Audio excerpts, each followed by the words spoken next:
안녕하세요. 아름다움과 건강을 함께 드리는 K테크닉 권원장입니다. 오늘은 가장 흔하게 겪는 통증 중 하나인 어깨 통증에 대해 알아보려고 합니다.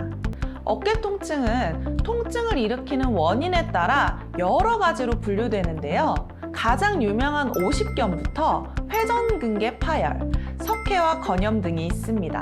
오십견은 어깨 관절량의 염증, 어깨 관절이 유착되어서 생기는 통증으로 유착성 관절 낭염, 동결견 등 병명이 따로 있지만 50세 전후에 많이 발병한다고 해서 흔히 오십견으로 불리게 된 대표적인 어깨 통증입니다. 회전근개 파열은 어깨 관절의 회전을 도와주는 회전근개의 일부 또는 전부가 파열되면서 발생하는 통증이며, 석회와 건염은 어깨 근육 속에 염증이 빠져나가지 못하고 근육 사이에 석회가루 같은 형태로 남아 통증을 일으키는 질병입니다. 이외에도 많은 종류의 어깨 통증이 있습니다.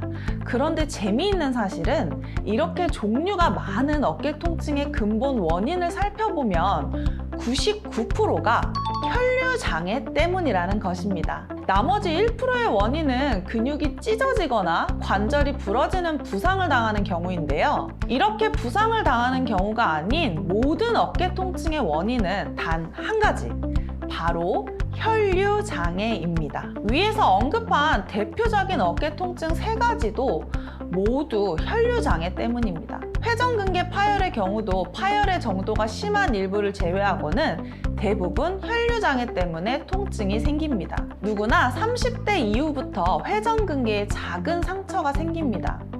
그러나 어깨 관절의 혈류만 원활하다면 회전근개의 작은 상처 때문에 불편할 정도의 통증이 오지는 않습니다. 반대로 회전근개에 혈류장애가 오면 아주 작은 상처에도 통증이 옵니다. 어깨 근육 사이를 지나는 혈관의 혈류가 원활하면 쉽게 부상을 당하지도 않습니다.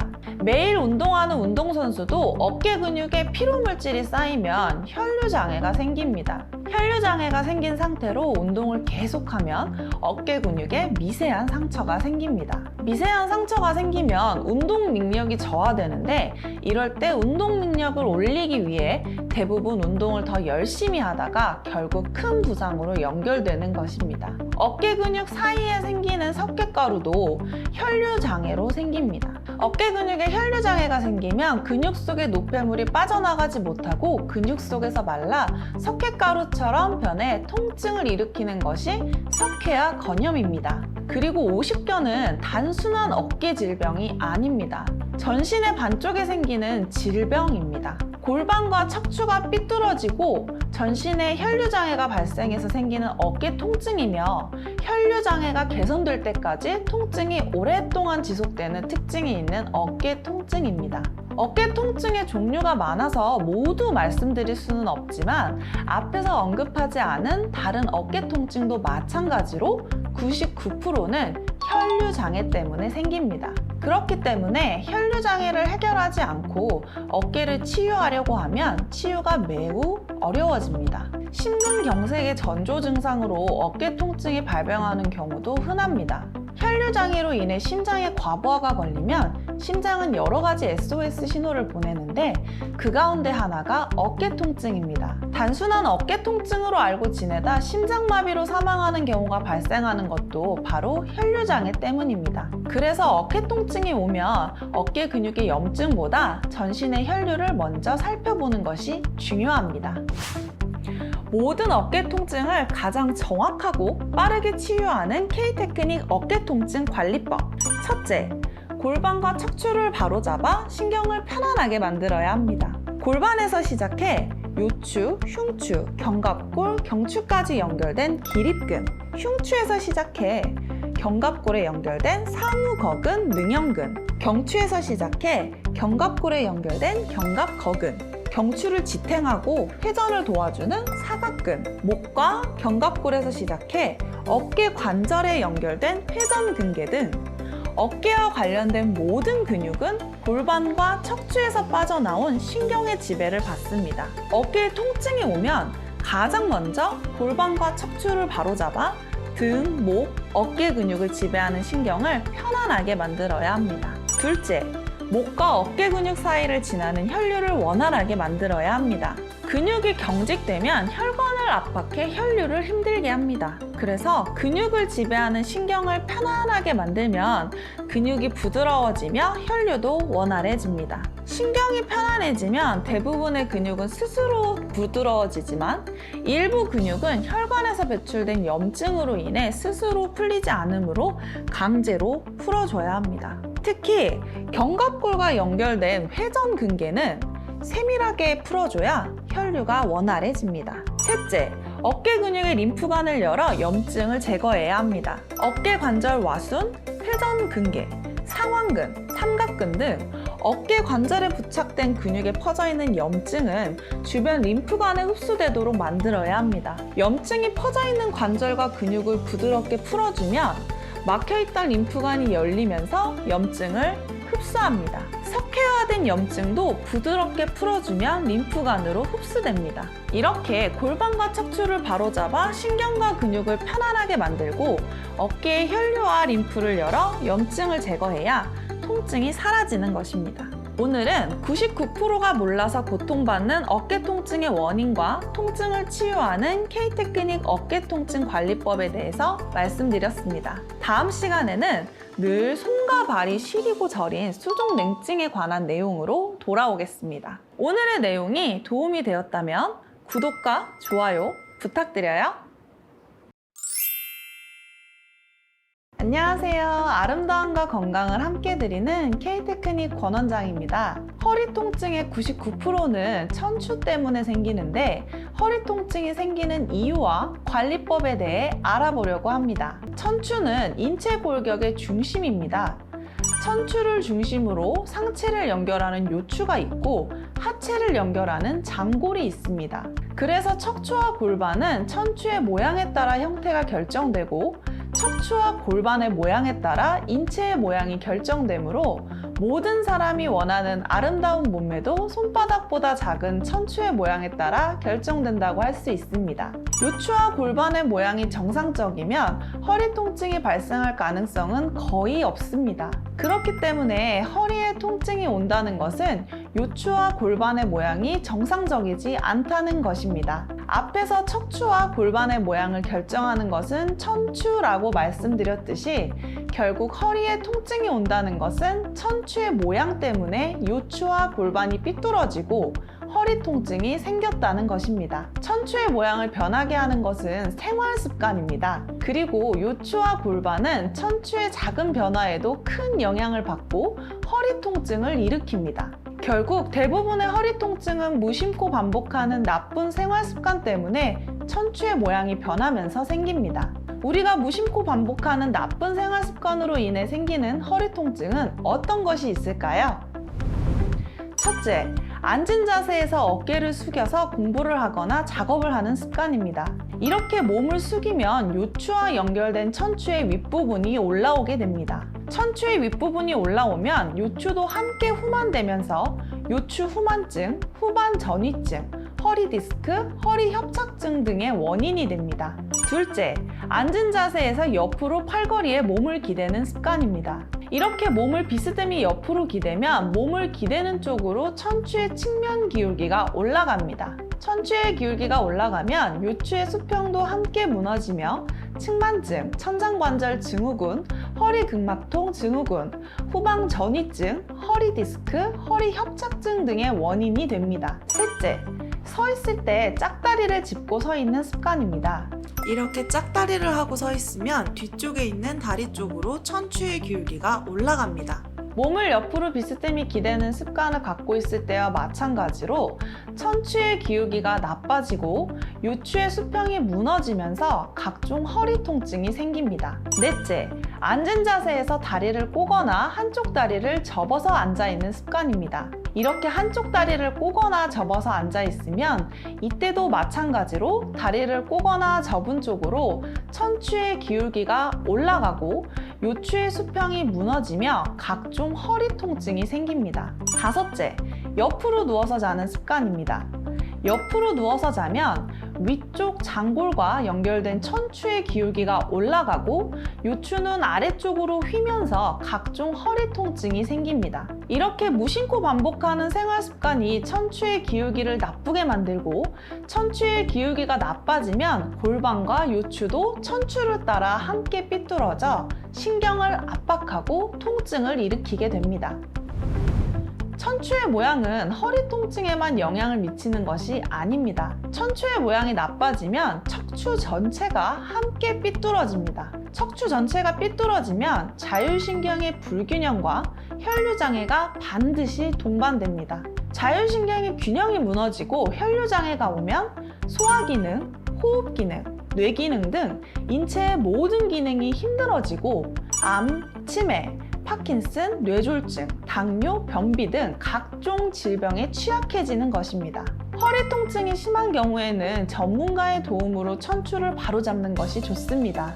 척추를 먼저 바로잡으면 나머지 골반과 요추는 쉽게 바로잡을 수 있습니다. 반대로 척추를 먼저 바로잡지 않고 골반과 요추를 바로잡을 수는 없습니다. 하지만 통증이 심한 경우가 아니라면 척추의 모양을 바로잡기 위해 반드시 전문가의 도움이 필요한 것은 아닙니다. 전문가의 도움이 없더라도 생활 습관만 바꾸면 얼마든지 척추를 바로잡을 수 있습니다. 척추를 바르게 만들기 위한 K-테크닉의 척추생활관리법은 한 가지 동작만 지키면 됩니다. 어떤 순간에도 가슴을 펴고 생활하는 것입니다.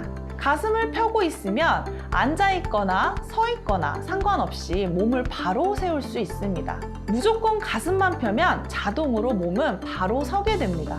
공부를 할 때도, 컴퓨터를 할 때도, 요리를 할 때도 가슴을 편 상태에서 고개만 움직이면 됩니다. 심지어 식사를 할 때도 앞접시를 사용하면 고개를 숙이지 않아도 식사가 불편하지 않습니다. 바른 생활 습관을 만드는데 30일이면 충분합니다. 30일만 노력하시면 평생 자신의 척추를 바르게 할 수 있는 생활 습관을 만들 수 있습니다. 바른 습관이 바른 척추를 만들고 바른 척추가 바른 골반과 척추를 만들고 바른 골반과 척추가 아름답고 건강한 몸을 만들게 됩니다. 오늘은 척추의 모양이 허리 통증에 어떤 영향을 미치는지 그리고 척추의 모양을 나쁘게 만드는 생활 습관과 척추를 바르게 하기 위한 생활 습관을 함께 알아보았습니다. 다음 시간에는 청소년기부터 자율신경계의 균형을 무너뜨리고 30대 이후에는 혈류장애, 전신통증, 비만 등의 원인이 되는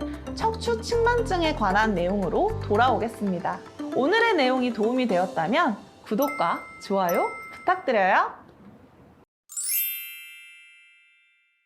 안녕하세요. 아름다움과 건강을 함께 드리는 K-테크닉 권원장입니다.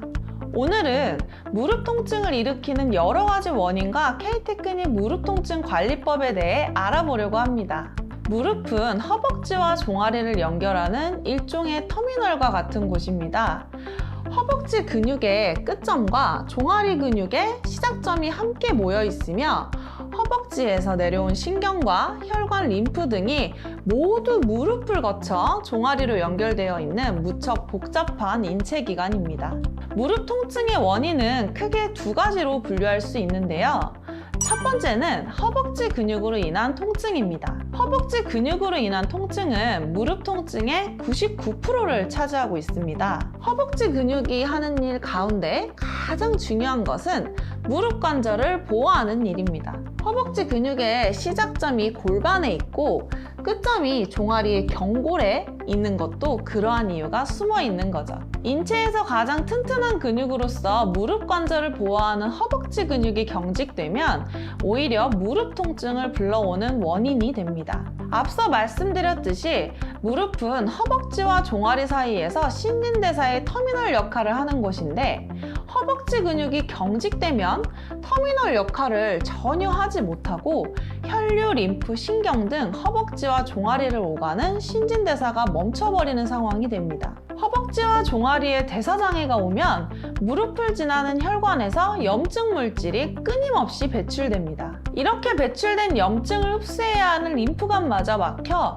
무릎이 붓고 경직되며 통증이 오는 것입니다. 두 번째는 부상을 당하거나 퇴행성으로 발병하는 십자인대 파열 또는 반월판 연골 손상입니다. 십자인대 파열 또는 반월판 연골이 심하게 손상된 경우는 반드시 수술이 필요하며, 손상의 정도가 경미한 경우에는 손상으로 인해 배출되는 염증이 림프관으로 잘 흡수되도록 관리하는 것이 중요합니다. 이처럼 무릎 통증의 원인은 허벅지 근육이 대부분을 차지하고 일부 십자인대 파열 또는 무릎 관절의 연골이 손상되는 것으로 구분할 수 있습니다. 그래서 무릎에 통증이 오면 통증의 원인이 허벅지 근육에 있는지 아니면 무릎 관절 자체에 있는지 먼저 파악해야 합니다. 그리고 무릎 십자인대 파열, 반월판 연골 손상 등을 제외한 모든 무릎 통증은 혈류 장애로 인한 통증입니다. 무릎 십자인대 파열, 반월판 연골 손상,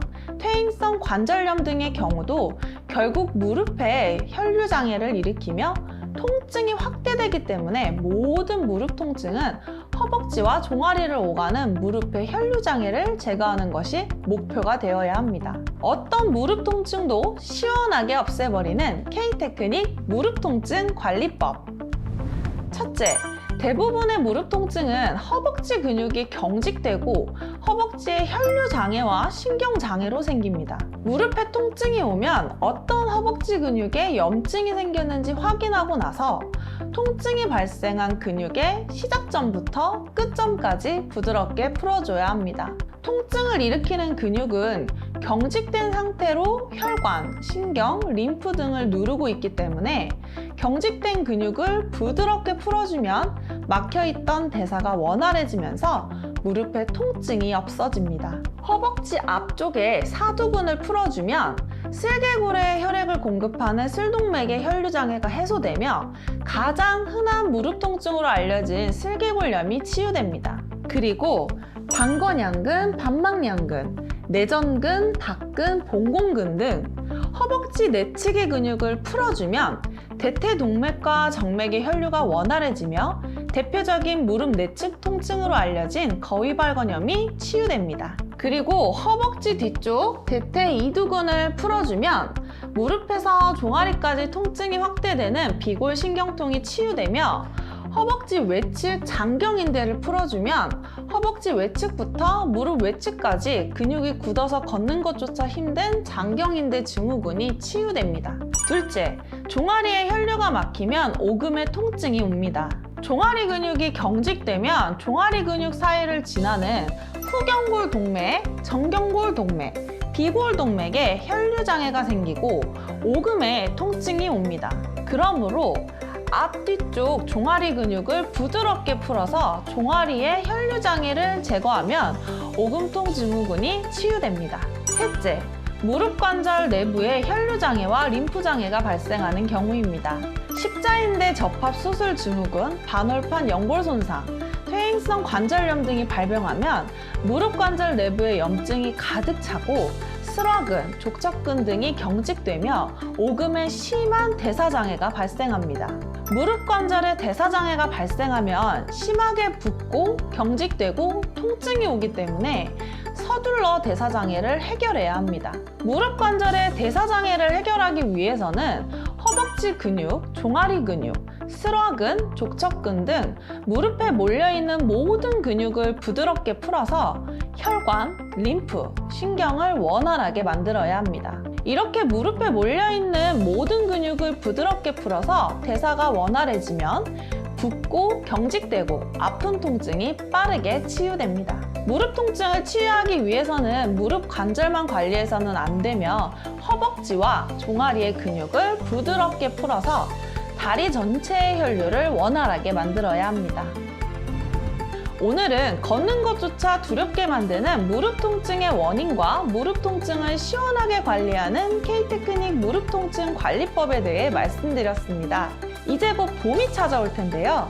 다음 시간에는 봄을 맞이하여 먹는 즐거움도 만끽하면서 아름다운 몸매와 백세 건강을 함께 누릴 수 있는 꿈의 다이어트, K-테크닉 림프 다이어트에 대해 말씀드리겠습니다. 오늘의 내용이 도움이 되었다면 구독과 좋아요 부탁드려요.